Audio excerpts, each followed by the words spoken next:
Hello friends, எல்லோரும் எப்படி இருக்கீங்க? இன்றைக்கி வெறும் 10 நிமிஷத்தில் ரொம்பவே சூப்பரான மொறுமொறுப்பான வெங்காய பக்கோடா எப்படி செய்கிறதுன்னு பார்க்கலாம் வாங்க. இது வரைக்கும் சேனல் சப்ஸ்கிரைப் பண்ணலன்னா மறக்காமல் சப்ஸ்கிரைப் பண்ணிங்க. அப்போ தான் நான் போடுற வீடியோ நீங்கள் மிஸ் பண்ணாமல் பார்க்க முடியும். வீடியோ வந்துட்டு ஸ்கிப் பண்ணாமல் ஃபுல்லாக பாருங்கள். வாங்க எப்படி செய்கிறதுன்னு பார்க்கலாம். வெங்காய பக்கோடா பண்ணதுக்கு நான் பெரிய வெங்காயம் வந்துட்டு 3 எடுத்துருக்கிறேன். வெங்காயம் வந்துட்டு இந்த மாதிரி நீளமாக கட் பண்ணிக்கோங்க. அப்போ தான் சாப்பிட்றதுக்கு ரொம்பவே நல்லாயிருக்கும், மொறுமொறுப்பாக இருக்கும். இது கூட வந்துட்டு 1 டீஸ்பூன் அளவுக்கு உப்பு சேர்த்துக்குங்க. உப்பு சேர்த்துட்டு இந்த வெங்காயமும் உப்பும் நல்லா மிக்ஸ் ஆகிற அளவுக்கு நல்லா இந்த மாதிரி கலந்து விட்டுருங்க. அப்போ தான் வெங்காயத்தில் இருக்கிற தண்ணி எல்லாமே வெளியே வரும். பக்கோடா ரொம்பவே மொறுமொறுப்பாக இருக்கும்.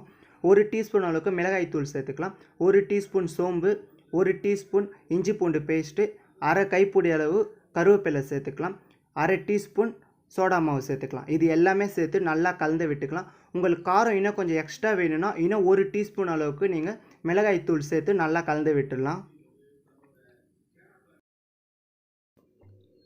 இது கூட 1 கரண்டி எண்ணெய் சேர்த்துக்கலாம். கடல மாவு வந்துட்டு கொஞ்சம் கொஞ்சமாக போட்டு மாவு நல்லா பிசைஞ்சிக்கலாம். நான் 2 டீஸ்பூன் அளவுக்கு கடல மாவு சேர்த்துக்கிறேன். 1 டீஸ்பூன் அளவுக்கு அரிசி மாவு சேர்த்துக்கிறேன். இது எல்லாமே சேர்த்து மாவு நல்லா நம்ம பிசைஞ்சிக்கலாம். வெங்காயத்தில் தண்ணி இருக்கிறனால நம்ம தண்ணியெல்லாம் ஊற்ற தேவையில்லை, அப்படியே நம்ம மாவு வந்து பிசைஞ்சிக்கலாம். வெங்காயத்தோட மாவு இந்த அளவுக்கு ஒட்டி இருந்தாவே போதும். வெங்காயம் இந்த மாதிரி கொஞ்சம் கொஞ்சம் தெரியணும். அப்போ தான் நம்மளுக்கு வெங்காயம் பக்கோடா போட சொல்ல ரொம்பவே மொறுமொறுப்பாக டேஸ்டியாக கடையில் சாப்பிட்ற மாதிரியே இருக்கும். மாவு இந்த அளவுக்கு பிசைஞ்சுக்குங்க.